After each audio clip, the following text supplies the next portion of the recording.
Tere! Mina olen Liina Vetik ja mina aitan inimestel teha raha või siis luua isegi jõukust sellega, mis on neile südamelähedane ja paneb silma särama.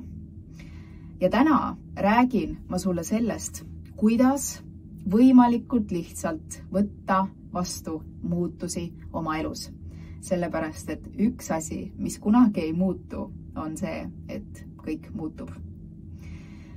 Praegu on väga palju teemasid üleval, et on toimumas muutused.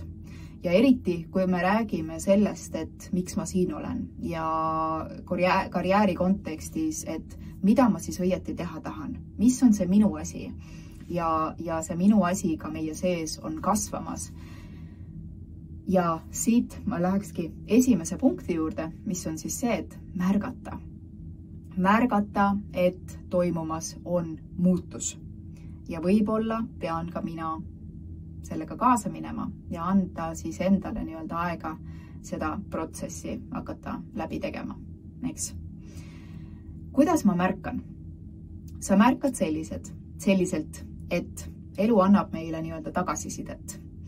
Ja see võib olla väga nii-öelda järsk ja väga esmapilgul tunduv selline raske tagasiside, aga mina olen seda meelt, et elu juhtub alati meie jaoks ja juhtuvad need asjad sellepärast, et see suunab meid. Ja.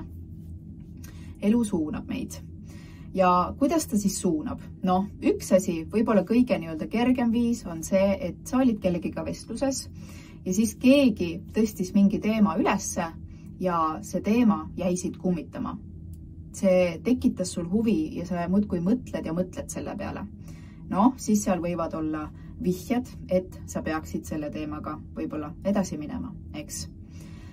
Teine asi, võib-olla natukene raskem viis, elu poolt nii-öelda, mis tundub sulle ebamugavam, on see, et see, mida sa tegid seni, see kas ei suju väga hästi, nii-öelda voolavus on kinni jäänud, ehk siis sa teed, aga asjad ei suju.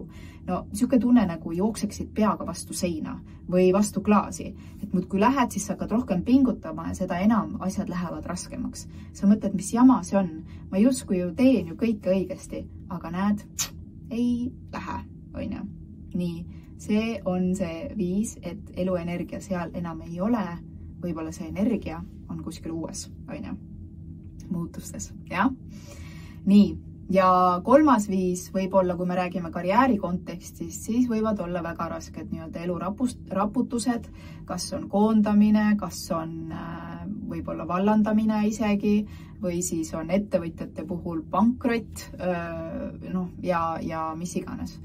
Et kui me võime isiklikku ellu minna, siis on suhetes mingisugused lahknevused, lahkuminekud ja nii edasi, et need on sellised suuremad ja kiiremad sammud, mis lükkavad siin, et nüüd on vaja õppida selles uues olukorras ujuma. Ja.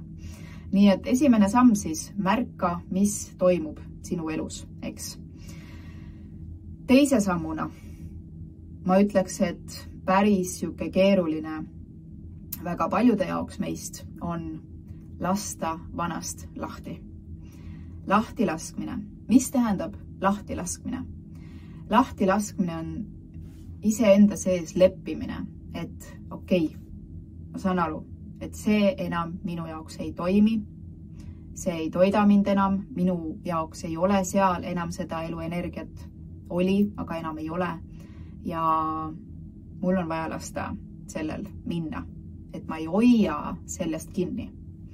Aga mis teeb lahti laskmise raskeks? On meie tõekspidamised. On, kui me räägime karjääri kontekstis. Ma olen seda nii kaua teinud. Ma olen seda pingutanud. Ma olen nii kaugele jõudnud. Kuidas ma lihtsalt lasen sellel minna? Ja kui me räägime ka ettevõtluskontekstis, siis väga paljud ettevõtjad jooksevadki siia kinni, nad hoiavad millestki kinni, mida nad on teinud, neil on väga raske lasta sellel minna ja eriti veel uude, ja kui me räägime veel uuest valdkonnast, uude valdkonda minna.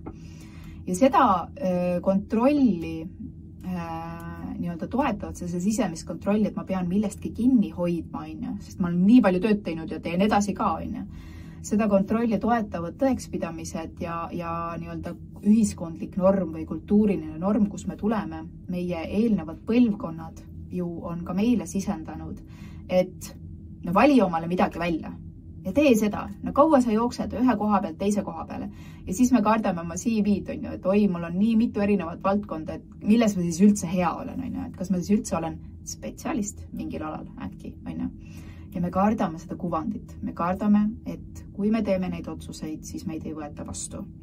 Ja ettevõttes, kui ma jälle muudan oma toodet või teenust, et kellena siis inimesed üldse nagu teavad minu ettevõtet ja mis asi siis õigemini on, mida me pakume ja nii edasi, nii edasi, nii edasi.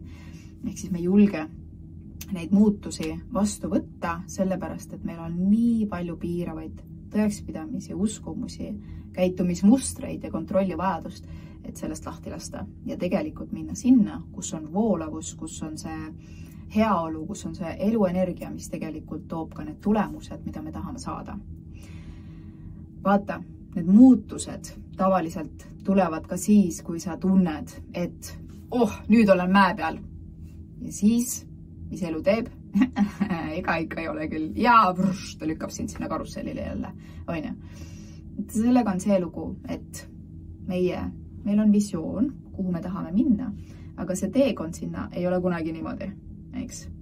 See teekond on, olen mäe peal ja kukun alla, siis ronin jälle üles ja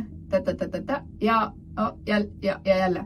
Aga vaikselt, vaata, ma lähen kogu aeg sinna ülespoole. Kuni lõpuks sa jõuad siia oma visiooniga õigele tasemele, Mis tähendab õigele? Õigele tähendab seda, miks on see teekond niimoodi? Sellepärast, et me peame kasvama, me peame arenema, me peame saama selleks inimeseks, kes on valmis hoidma seda visiooni, kes on seda visiooni valmis hoidma, kasvatama ja veel edasi viima, Ja sellepärast elu lükkab meid arengusse ja muutused me ei ole mitte midagi muud kui arengud. Nii et number 2 siis laseme vanast lahti ja võtame selle uue vastu. Ja 3. samm siis ongi nii-öelda uue vastuvõtmine, ehk siis selle muutusega leppimine, selle vastuvõtmine ja tegudele asumine. Ja see on väga suur samm, nii-öelda siin võiks kell, ma ei tea, mitu erinevat väiksemaks sammudeks võtta, aga võtame selle 3. Nii-öelda selleks suureks seekord selles videos. Ja mis see tähendab?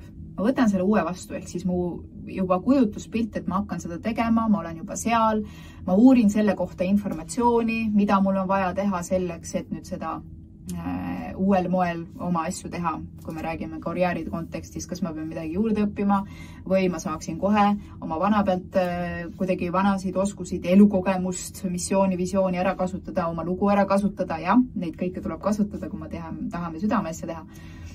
Ja et kohe minna sellele uuele, sellepärast, et tavaliselt on nii, et kui muutus on juba sinu elus nii-öelda terendamas, siis sa oled valmis seda vastu võtma. Sinu otsus on, kas sa teda teed või ei tee, või lähed sunni pealt vana peale edasi, kergusega, võta vastu ja mine. Ja siis ongi, ehk siis sa teed enda jaoks seda piisavalt eeltööd, selle eeltööga, selle info kogumisega, sa kasvatad enesekindlust, sa lood need nii-öelda võimalused, kuidas sa saad siis edasi minna ja siis, mis sa teed, sa liigud. Sa oledki nii-öelda juba oma sees vastu võtnud ja siis hakkavad peegelduma ka need tegevused järgi, et nüüd sa juba tegutsedki selles uues suunas. Ja siis juba on need, kui sa oled sellest teisest etapist läbi tulnud, see lahti laskmine on võib-olla siuke kõige keerulisem. See on nagu lein, see ongi nii-öelda väikses mõttes lein, et sa lased sellest vanast lahti ja sa lased sellega ka mitte ainult sellest tegevusest või mis iganes see asi on, millest sa pead lahti laskma, vaid sa lased ju vanast minast lahti ja sa võtad vastu selle uue arengutee ja lähed siis nii-öelda seda teed edasi. Ma loodan, et sa said siit videost enda jaoks häid mõtteid ja me kohtume sinuga juba uuel nädalal uute mõtetega. Ole vapper, võta uus vastu, sest seal on elu ja areng.